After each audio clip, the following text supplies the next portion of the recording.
Alright, so I'm going to start both of these recording. If you could just introduce yourself. Hi, I'm Michael P. Haymans, and we're here in Punta Gorda in my office at 215 West Olympia. It's a hot day outside, and the air conditioner's still working here. We're good. Well, that is good. So how long have you been in Punta Gorda? My family came here in 1960 when my dad graduated from University of Florida College of Law. I was 5 years old. My brother was 3, and we had a brother on the way. My mom was pregnant, and so we came in June of 1960, and my brother Branch was born in September of 1960. What were some of your first memories of Punta Gorda? Well, wasn't long after we were here that Hurricane Donna came through, and so I watched the hurricane and can remember watching trees come down through the wall. We lived on Booth Street on the corner of East Olympia and Booth, and we were in a place that was called the Wall Garden. We rented, and that location is now the emotional and crisis center for the hospital. Mm-hmm. I'm not sure how fitting that is, appropriate to anything, but it's a fun factoid. So I remember seeing the hurricane come through and do the devastation and saw all that. I remember that the Haymans lived across the street, and there was a gal, Kathy Haymans, who was 3 years older than I. So she was in 4th grade, and so I was in 1st, and we were walking distance to the school, and so she would walk, we would walk together. She would walk me to school, basically, that first year. That was, I can remember, we're right on the edge of the what was called the quarters at the time. I mean, people referred to as the black section of town was, we now call it East Punta Gorda and all of that, but it was known as the quarters, even for little kids and people who lived there called it the quarters. Yeah. And there were some black churches there were not far from our house, and I remember hearing great singing and all kinds of flamboyant exclamations coming out of the church, and that wasn't like the church that we went to. I mean, it was sort of different, and so I remember that being a little odd. And when we walked to school, we walked past some fairly mixed housing that was from shanties to nice enough concrete block houses, but it was, and we walked across the railroad track, and it was about a little over a half mile, not quite a mile, but and so we went from our area next and through the edge of the quarters, and then up into some fairly poor, pretty modest housing places around the elementary school, and I remember being aware of the kinds of housing and the kinds of differences while we were living there and after the hurricane. I can remember some things that were like not significant to other things. I remember getting the measles, and also I fell in the hurricane downfall and just about severed the tendon on this hand. I could have been one-handed or compromised, but we were right there next to the hospital, and Which so hospital? It was the one here on Olympia and Marion. Mm-hmm. They call it Shore Point now. It's just Punta Gorda Hospital. Mm-hmm. So we were able to get that taken care of and those kinds of things without dying and some of that. But that's the earliest stages of living there. I remember walking down the street to the store. I mean, this was my, at 6 years old, I was able to go 2.5 blocks down. Here, they gave me some money. Here, go get us some bread, kind of deal. And so show up, handing the money to the folks. But so those are the earliest, and then we moved from that house to Punta Gorda Isles, which is down here at the other end of Marion, and that was the new development, the all waterfront community, and the law firm that Dad had gone to work for, the Farr Law Firm, Earl and Drayton Farr. He was the first one out of the family that was in the law firm. He because the law firm represented Punta Gorda Isles, they were able to make a deal, and so he got with some money down and then pay on time, and we were the 50th house in Punta Gorda Isles, and that set us apart from the rest of the Punta Gorda community, because now we were seen as the newcomers, not ingrained in the rest of the community, separate and apart. People got the idea that kids who lived out there were rich, and so we were treated like that by people, white and black, in town. When you say that you felt like there was an ingrained part of the community that you didn't fit into, like, what was that community like that you felt like you didn't fit into? Oh, the old time people who grew up here, and whose parents own the department stores and this is and that shop. So the Punta Gorda kids who were children of fishermen families and electric workers at P&L, and all and service provider, basically not well-to-do, but the basic middle class, bottom middle class of they had an idea that we were had more money than that, and that we were new and separate apart. And so even as we're going to elementary school, I've had kids who thought, oh, because you live in Punta Gorda Isles, you've got money, and this and that. Give me some of that money. Your parents said, no, that's not how that works. But we didn't go to school with black kids in elementary school, so that didn't have. So this was just a bias that was of the general community that we were subjected to and felt.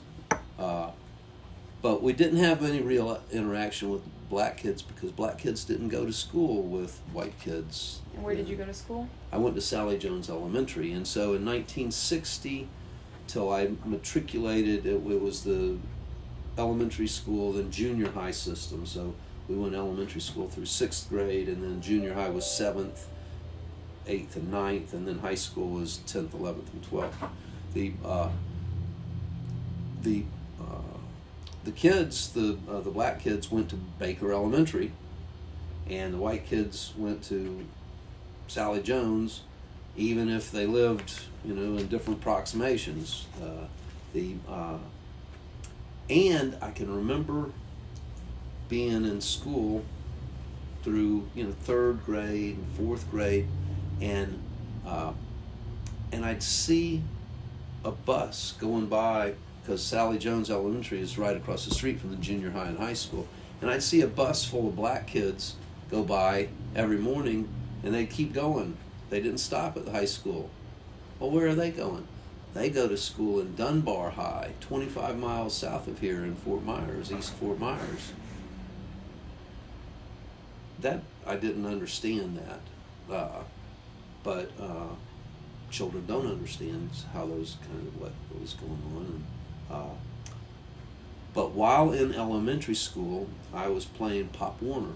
So at 8 years old, so that makes it 1962, 63, I started playing Pop Warner football.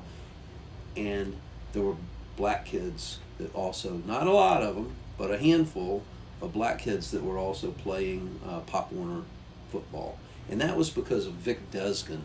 The Desgin family were really important in the integration of white and black kids through sports, and so I've got friends that are still friends today that I met, white and black, from Pop Warner football, and but the separation of Baker and Sally Jones continued right on through 1966 when I graduated, matriculated from elementary school. And then we started going to school with the black kids the high school had integrated in 64. And then the junior high and high school, when I got there, was integrated. So the first year I went to school with black kids was in 7th grade. By 9th grade, so within 2 years, the integration wasn't going so well, and with amongst some groups, and there was the sure enough rednecks. There was the black kids. Then there was the athletes that had some community through the sports kinds of things, and then ultimately, as the 60s were going along, there were the hippies kind of deal, and the hippies were always being harassed and beat up by the rednecks for hanging out with the black kids, and the blacks and the rednecks had their direct conflicts. And by 9th grade, we were having riots in junior high. What would that look like? That would look like Bahama Mama in a fight with a white guy, and I mean they're hitting each other and yanking each other and throwing each other around, and he grabbed hold of her head and her wig came off, and it was like. It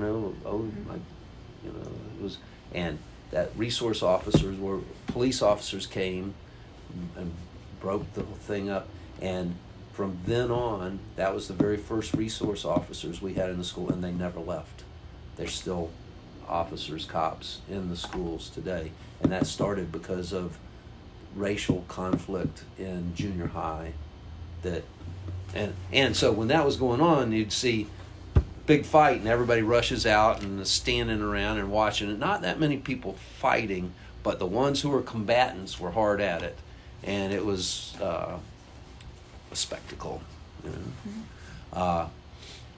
So the kids that were in sports, like I was, and others like me, we didn't participate. We became the peacemakers, the settlers, the other things, and so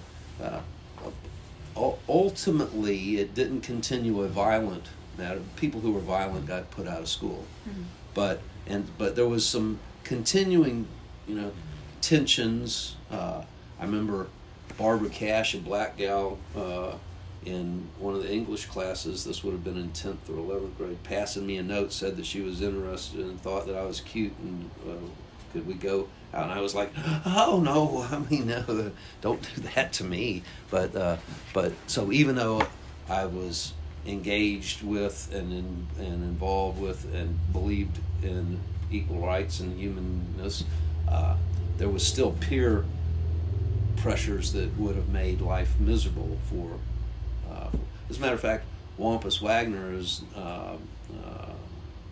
Harold Wagner, whose nickname is Wampus. That's how everybody knows him. He learned that a white guy had gone out with a black girl, and he took him and hung him out the window at the high school, and said, "We don't do that around here," kind of crap. And so there was not real. There was interaction in sports. There was some interaction in class because there were some very bright black kids that that just killed any of the stereotypes. And so some of the smarter Brenda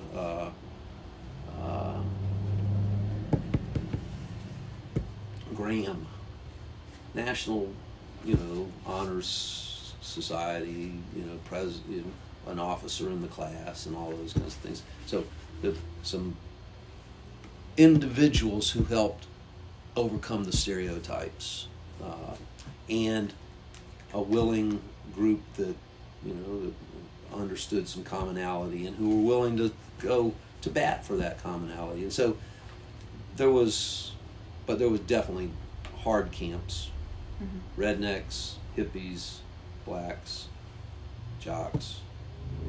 Were you ever aware of any KKK membership? I don't think that the KKK was active here any longer after the 50s. I think that it had fallen pretty hard out of active participation by people. I think that that there was continuing family stories of, oh yeah, my uncle was, and oh, you wouldn't have wanted to mess with him, and oh, Spider-Man was when the blacks had gotten out, took and busted a milk bottle and threatened them, kind of deal. But all of that was sort of, at least around here, was so far in the background that a kid like me didn't know anything about it. And I think that it was dissipating around here in a way, partly because some of that relies upon an insular group in order to keep their secret of who's doing what and maintain the silence and the loyalties. And we had become a demographic that didn't fit that. When we moved here in 1960, I don't remember this, but I have read that there were 12,000 people in Charlotte County. In 1950, there had been 5,000 people. And so it jumped hugely in that decade in the 1950s. So that means a lot of people who aren't from here and don't have that cultural silence root that kind of corruption requires. And so 1960 to 1970, when I graduated high school in 72, there were 30,000 people in Charlotte County.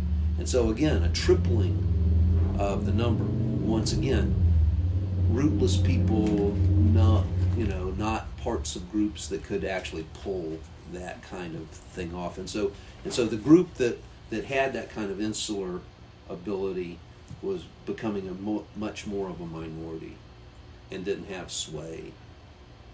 Now, that having been said, when I registered to vote at 18, it was really clear that if you wanted to vote in Charlotte County, you needed to be a Democrat, because the Democrats had all the offices. It was Southern Democrats, conservative. They were just really anti-Republican Democrats because of the war, because of the Civil War. It was still that.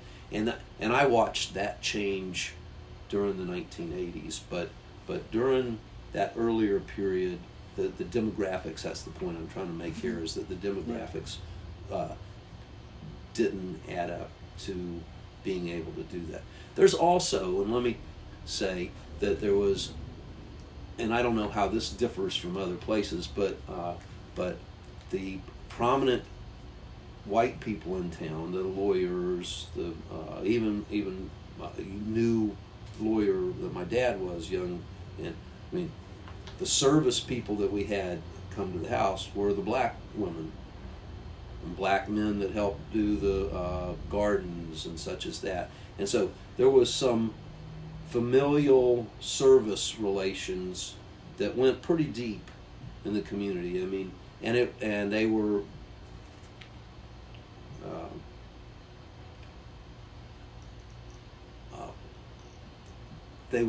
promoted in ways. So, for example, if we go duck hunting and we kill a lot of ducks and had more than what we want, we would go to the quarters and to give them away. Mm-hmm. They knew that Mr. Farr, Earl Farr, was going to give away ducks, and so there was this community of some beneficial relationship that went on with that, and then kids are being hugged and mammied by I don't know of any that got suckled, but while Ursula's on the pushing the mop in the kitchen, she's got Dick on her hip, Mm-hmm. kind of my brother, Yeah. kind of deal.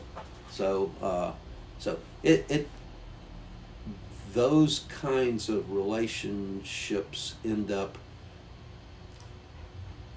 in some ways softening, at least from the dominant culture side of it, softening the impact. I don't know how much it's softened on the other side, except for us, just another meal ticket kind of deal. I don't know. Mm-hmm. But there seemed to have been some of that, so that you can't really mistreat somebody if you know them that well. Mm-hmm. You mistreat people that you don't really know, or else the ones that you know really well. What do you think is, if you can think back, like your earliest memory of being aware of your own race and like racial differences? My father recovered from his attitude. He, as a matter of fact, I will have to say that of all of the heavy work to become not racially prejudiced, my dad probably carried the largest load. He came from a time and a place that was expected, that was the norm, and then he lived through the time where that became the abhorrent norm and stopped being the norm. But so I'm saying that a little bit of protection for my dad, although he's passed, and he was accused of some racial things from the bench. He ended up being a judge, some prejudicial biases. But and so I hate to do this part to it, but this is the truth of it. Is one of the first times that I really was conscious of it is that my brother Dick had brought a friend home, a black guy friend. This is like third grade, and came and played at the house and such, and nobody made a big deal of it. But after he went home, my dad said, Dick, you can't bring black kids home. It's like, what? No, you can't bring black kids home because of what other people will think. And so, as I say, there's this peer thing that was still going on. I'd also, I mean, there were subtle things like I had cold sores when I was a kid. The sun would break them out, pretty bad, and I'd get teased, but you've been kissing black girls, kind of deal. It's sort of like, what, Not only you have to worry about cooties from the girls, but if you black girls, you're going to get something even worse. No, I mean, so there were comments like that made it. And I remember going into the courthouse and seeing the water fountains for blacks and water fountains for whites, and it was like, what? Because although I don't think they had any social black friends, my mom and dad, except for what I'm telling you about that, they were honorable people that didn't want to mistreat anybody. Mm-hmm. And all you got to do is meet people somebody for a little bit, and now you know them, and you can't treat them like that anymore. You can mistreat people. But this is my wife. I'm gonna. Mm-hmm. May I take that for a second? Hey, baby. No, you're fine. Okay, they're both.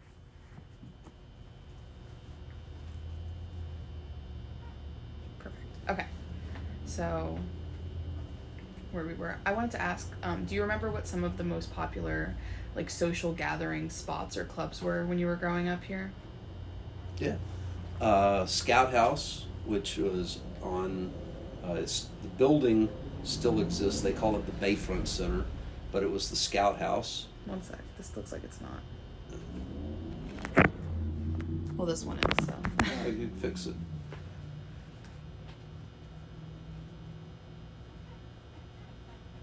It's frozen. But, yeah. Okay. That's Well, okay. This one's running. Yeah. So in 67, the reason I can remember these dates at all is because I went to school first grade 1960, and so 61, 62, 63. So I know what grade I was in for each of those years, and so it's an easy math thing to do. But so like 1967 through 72, there were dances at the Scout House, and once integration started at the schools, then integration started at the dances. And I can remember, everybody, of course, the stereotype: black kids can dance and white kids can't, and all that. And so, as being an athlete and such, and I thought, well, no, I can dance. Mm-hmm. And so I'd watch and I'd pick up moves, and so I was trying to make sure that to be able to dance like the black kids, with some rhythm and motions and such as that. And so we learned to dance a little bit at the Scout House from some of the black kids. So, I mean, we did have social interaction. It's pretty much the white girls and black guys did not get together, and the white guys and black girls did not get together, but they came to dances and we were all in amongst each other. I don't think that there was interracial dating much that was happening. If it was happening on the QT. But so we had dances, mm-hmm. and local bands that came and played, and it was rock and roll. It was the music of that era, the late '60s, early '70s. What were the places that were like adults gathering, social spaces? Bars and restaurants, Holiday Inn bar.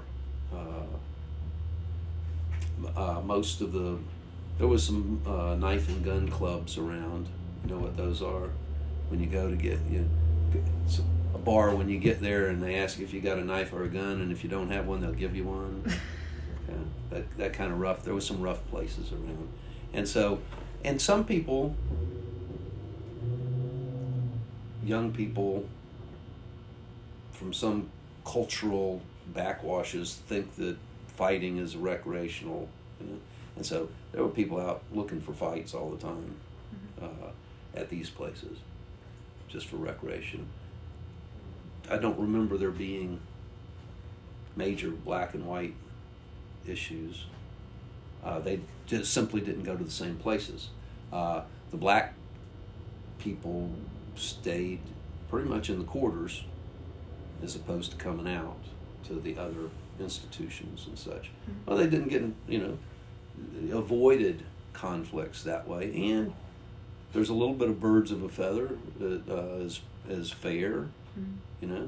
Just because you may not go hang out with people, not because you don't want to, but because you're comfortable where you are, and there's no reason to get outside of that. Yeah. And so that happened, I'm sure, a lot. And then going back to earlier, you kind of mentioned that that Punta Gorda was still feeling some Confederate influence.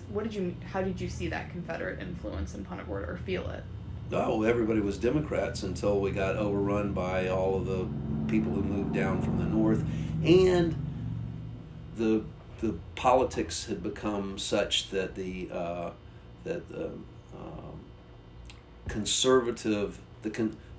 Southern conservative Democrats did not align with the Northern liberal Democrats. And as those two came together here, that became more apparent. And so the local conservative Democrats, Drayton Farr said, I can't change parties until my mom is dead, because she would not tolerate that. Because there was the generation ahead of us who lived here, I mean, things came out of their mouth like who were Democrats, deeply involved in the Democratic Party. I don't know how you can be a good Christian and a Republican at the same time, kind of deal. And so there was this continuing cultural divide that had to do with the remnants of the war 100 years later, still. That changed, but it was real. It was real. Growing up, where did you hear the most about politics? Where was that information coming to you from? My mom and dad. Dad being part of a law firm, they were very involved in politics and getting appointments for people and doing things like that. And so when campaigns would come through town, I would know where, we'd go to the ice cream socials, to these and that kinds of things. And so I got involved in politics and knew about politics through being involved with my parents who were involved in that broader organizational kind of thing. Was there what kind of media did you consume growing up? Well, Punta Gorda has been a backwaters for a lot of years, and so we were also on the cusp of media areas, and so Tampa Tribune and the Miami Herald both were delivered on the ground here, and then we had Fort Myers News Press, and then the local rag that was a weekly kind of deal. I delivered the newspaper, and so I read the newspaper that I delivered, the weekly. We had 2 or 3 papers in the driveway every morning, and we newspaper readers. Mm-hmm. TV back in those days was, we had 3 channels, one from Tampa, one from Sarasota, and one from Fort Myers kind of deal. That's primarily. Where did you go to college? I went to Edison Community College. I first went off to East Carolina University because I was a wrestler, and I went there to wrestle and did for the first year. But I partied and wrestled, and it cost me 3 years in the Army. And then when I got out of the Army, I finished up at Edison Community College, and then the University of Florida for undergraduate history degree, and then law school there. But one of the things, and this is an important part, and it's not as important in the civil rights aspect as in the Vietnam War aspect, which just sort of one flowed into the other kind of deal. And there was a teacher strike that was going on here in the public schools, and so school was out for a chunk of time. My mom was going to Edison Community College at the time, which was only in Fort Myers, and so my brothers got farmed out to whomever, and I went to the community college with her. I'm 12, 13, and I sat in the cafeteria while she was in class, and all these Vietnam vets are going to school, and so in between their classes, they're hanging out and playing cards and smoking and telling stories in the cafeteria at Edison, and I learned about the broader world, about how what we were doing in Vietnam was wrong, about race relations, and I got exposed to a really more elevated discussion through the college kids who were the returning Vietnam vets, and that was a pretty critical juncture in my general awareness and education. And do you remember what your mom was going to school for? To get out of the house. She was when she and Dad got together, she had been going to nursing school, and she put her education on a hold when they started the family, and once to a place where she could go back again, she wanted to pick that up. And so I'm not sure what exactly, although she ended up being a substitute teacher as a result of the AA degree that she had. So, yeah. And then when did you, so you went to UF for your undergraduate and your law school degree. At what point did you come back to Punta Gorda? Directly out of law school, so 1983. Came and went to work with the Farr Law Firm with my dad. We practiced together for 9 years, so 6 years of that we were partners together. And then the Judge Sheehan died, and Governor Childs appointed my dad to the bench, and then he successfully was reelected a couple of times, and he retired in 2001 from the bench. And but so I came in 83, was 27 years with the Farr Law Firm, and now I'm 13 years out on my own. What do you think, from some of your earliest memories of Punta Gorda to now, what do you think is the most different or the most significant change? There's no place to hunt anymore. Do you think that, like... When I say no place, there's that hunting used to be available all over. People would let you on their property, or there was no posted, and I mean it was a wide open. There were so many fewer people that it was didn't have all the economic opportunity, but it had a lot of natural opportunity.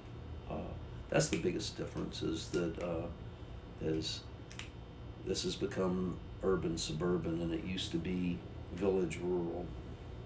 Do you think that the demographics have changed drastically in the past 20, 30 years? Yes. How so? People moving in from all over.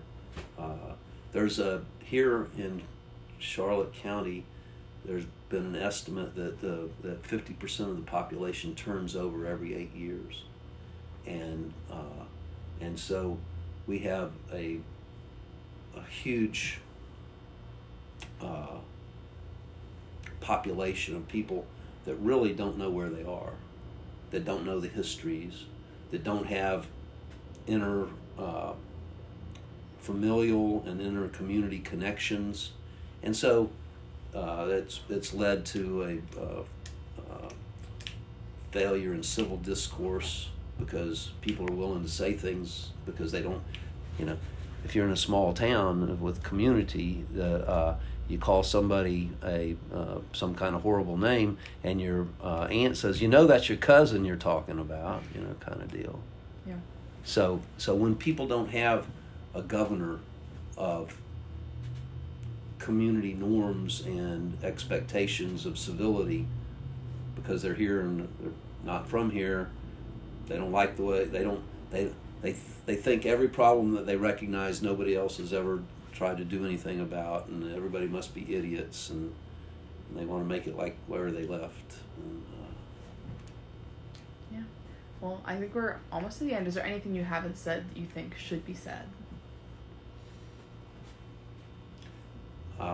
I think on as far as racial relations go, that I think that for the most part, the acrimonious part is significantly deflated. Black and white couple walking down the street won't get a second look anymore. Maybe a second look, but not cat calls or derision. We are still insular in our communities. You actually have to work at reaching out to one another. It doesn't happen organically, easily. And I think that's probably been some disappointment and some recognition of responsibility to do something about it. Our class reunions, we've had our 50th year class reunion, and we had a pretty good turnout of some of the black kids, but we had to reach out to them, and in some years, because we were a very close class, at least a lot of us, there's a core group that's close, and there's been some, and so we have a reunion like every 5 years kind of deal, and some years when we haven't done well at reaching out, there's been like no black kids there. It's like, what in the heck? And so we make a point of calling and going and seeing and reaching out to one another a little bit better. But it's still, and I know Martha very well, Dr. Beretta and Jaha, and all of the folks at the Blanchard House. I've done some of the players and some of the reenactment kind of scenes, like on Juneteenth kind of deals and that kind of stuff. And so there's a community of interested, integrated people, but that's not most of everybody. Most everybody is still wrapped up in their own world, not reaching out very well. Yeah. All right, well, we'll go ahead and